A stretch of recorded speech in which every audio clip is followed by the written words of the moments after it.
Alors, ce soir, je voulais reprendre les commandements par rapport à un point. Vous savez, vous avez les 10 commandements, vous avez les commandements de l'Église, vous avez les commandements que Dieu a donnés aux hommes de manière générale. Voilà, donc on va essayer un petit peu. En fait, commandement, c'est loi, hein. On peut remplacer le mot commandement par le mot loi, c'est exactement la même chose. Alors, si nous nous intéressons à la question de savoir quels sont les commandements ou les lois que Dieu nous a donnés. Alors, il faut savoir que Dieu a établi des lois pour le monde entier. C'est-à-dire qu'il faut bien que vous ayez conscience de quelque chose. Nos contemporains ont énormément de mal à comprendre cela. C'est-à-dire que si Dieu n'avait pas de toute éternité pré-réglé les commandements liés au bon ordre et à la bonne marche de la nature, du monde, eh bien le monde ne pourrait pas fonctionner. Ça veut dire que le fait que les étoiles aient ce rythme que nous lui connaissons à ce jour, le fait que les astres ne fonctionnent pas tout seuls, rien ne fonctionne tout seul, tout est programmé, tout est mené à son terme par Dieu justement. Eh bien voyez-vous, ça c'est déjà quelque chose d'important. Les commandements, eh bien on en a besoin tous les jours. Alors il a donné les commandements, pardonnez-moi.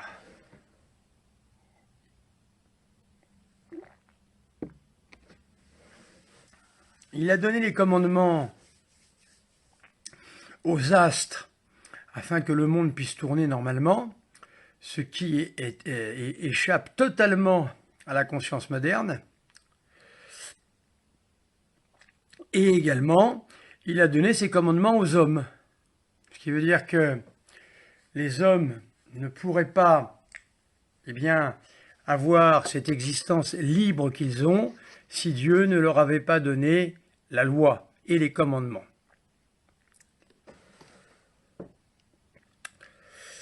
Alors il les a donnés pour nous rendre temporellement et éternellement heureux. Il faut savoir que contrairement aux mythes païens, contrairement aux mythes qui sont des mythes plutôt pessimistes, qui voient à travers le monde eh bien, un temps de malheur, simplement. La foi catholique ne nous indique pas ça. Ce que nous dit la foi catholique, c'est que l'homme a été créé et a été fait pour être temporellement et éternellement heureux. Voilà. On est fait pour ça. C'est pour ça que je relativise assez les questions d'actualité, parce qu'en fin de compte, elles sont beaucoup moins importantes que ce que nous voyons là. Vous avez des gens qui courent après toutes sortes de questions d'actualité, pourquoi pas? Mais ce n'est pas avec ça qu'on va être sauvé. Ce n'est pas les questions que le bon Dieu nous posera pour savoir si nous avons fait notre salut ou non. Lorsqu'un père défend à son enfant de toucher, par exemple, à quelque chose de dangereux, une arme à feu, par exemple, ou moins grave, des allumettes, en fin de compte, le père de famille, en donnant cet ordre à son enfant, que vise-t-il? Eh bien, il vise intégralement le bien de l'enfant. Intégralement. Car il sait que si cet enfant outrepasse les ordres, ou bien n'y obéit pas, eh bien, c'est un malheur qui risque d'arriver. Voyez-vous? Donc, nous avons bien souvent cette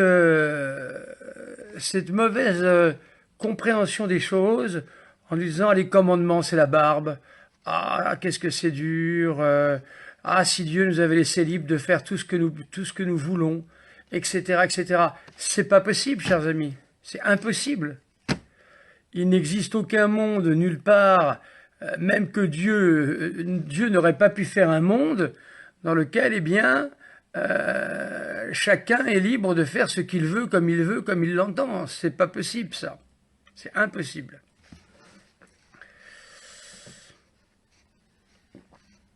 Ainsi en est-il des commandements de Dieu. Dieu n'ordonne jamais rien qui ne soit pour le plus grand bien de ceux auxquels il donne ses ordres. Saint Augustin qui dit ça.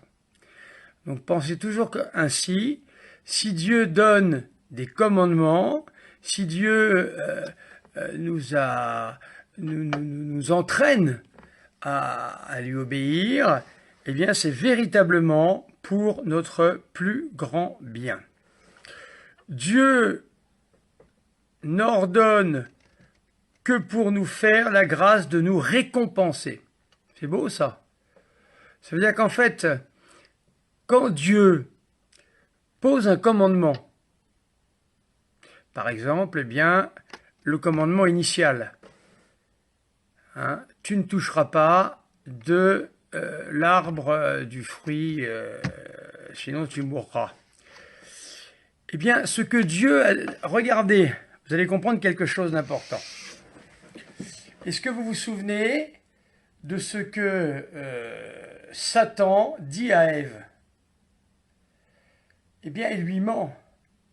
Il lui dit, mais Dieu t'a menti, évidemment, car il sait très bien que si jamais tu désobéissais, tu verrais enfin la lumière, tu verrais le bien et le mal, ça serait formidable pour toi. C'est un mensonge absolument terrible. Car en fin de compte, c'est tout à fait le contraire.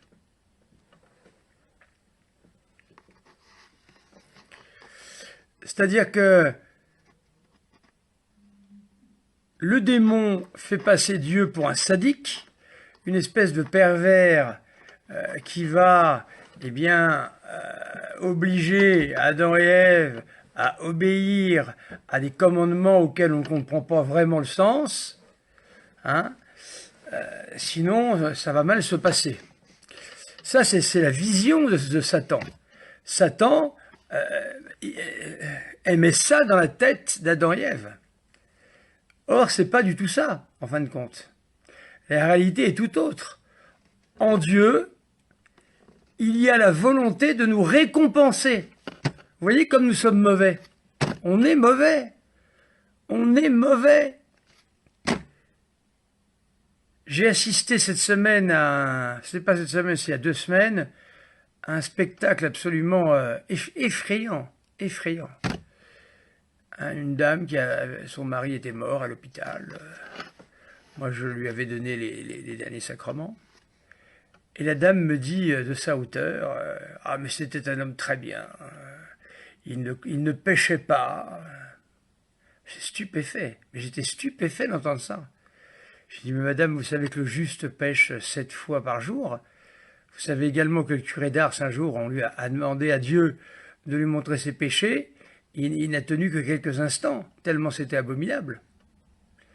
Donc ne soyez pas fiers que soi-disant votre mari ne pêche pas, c'est faux. C'est un mensonge. Parce qu'il y a les péchés que vous voyez et ceux que vous ne voyez pas.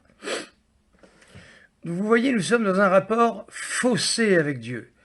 Et nous sommes bien souvent dans une espèce de concours de vertu.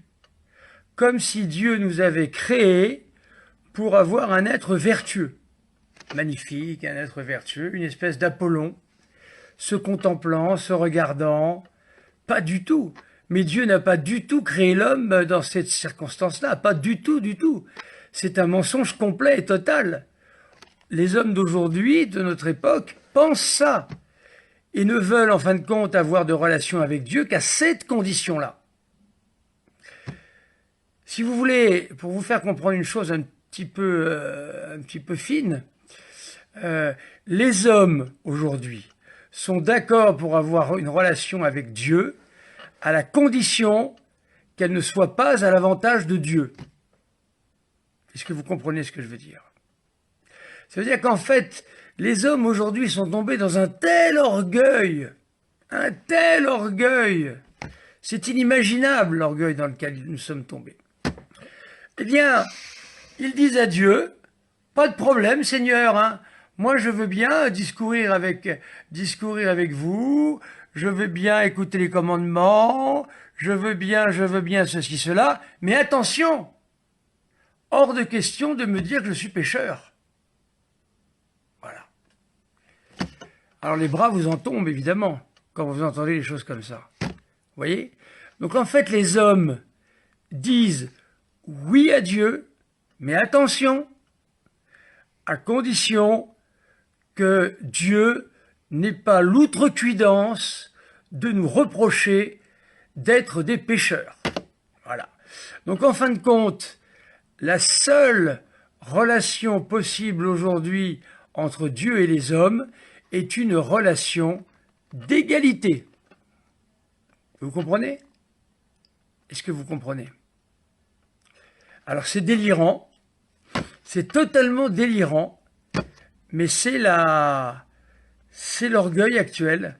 Justement, ça tombe bien, on fête l'Immaculée Conception aujourd'hui, elle qui était pleine de grâce, justement.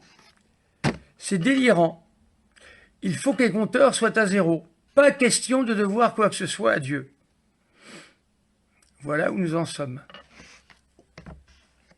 J'espère que vous comprenez ce que je dis. C'est un petit peu fin, mais c'est intéressant. Alors donc, au moment où nous, pauvres fous que nous sommes, nous imaginons que Dieu, pervers, est en train d'imaginer comment nous punir, on n'a rien compris. On n'a rien compris. Puisque le Seigneur Dieu n'a qu'une seule chose en tête, il ne pense qu'à ça. Comment vais-je pouvoir les récompenser? Voilà. Vous comprenez le décalage qu'il y a entre nous et Dieu? C'est phénoménal, hein? Eh oui, voilà, c'est ça. Donc ça veut dire qu'en fait, la véritable vie que nous pouvons avoir avec Dieu, la véritable relation que nous pouvons avoir avec Dieu, cette vie ne peut être qu'une vie de bonheur déjà avec Dieu. De bonheur avec Dieu, à la condition que l'on ait besoin de lui, bien sûr, et qu'on soit sauvé par lui en permanence, et qu'on le suive tous les jours à travers chaque jour que Dieu fait, justement. Voyez ?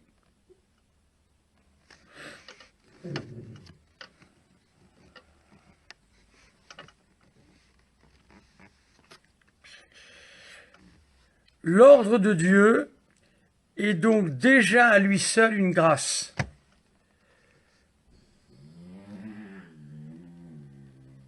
Voilà, oui c'est ça, Raphaël. Liberté, égalité, fraternité, tout à fait. Donc en fait, les compteurs sont à zéro. Voilà, formidable. Et il y en a qui marchent là-dedans.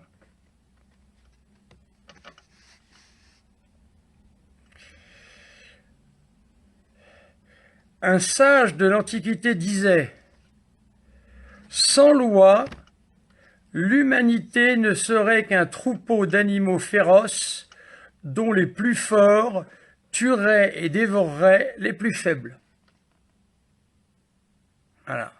Ça montre bien que Dieu est là sans cesse pour remettre de l'ordre, en quelque sorte, pour nous remettre dans une situation d'homme et pas de grands fauves d'Afrique ou je ne sais quoi. Voyez-vous ? Voilà, chers amis, c'était mon introduction pour ce soir. Réfléchissez-y parce que c'est important. Hein, les questions soulevées ce soir ont l'air faciles, mais ne le sont pas. Elles ne le sont pas. Elles ne le sont pas parce que nous sommes dans une méprise totale avec Dieu. Hein, si on pourrait appeler la relation entre l'homme et Dieu aujourd'hui le grand malentendu. Véritablement. Hein. Véritablement. Je pense que c'est l'orgueil qui fait ça. L'orgueil qui fait que les gens, eh bien, n'acceptent pas, ne veulent pas.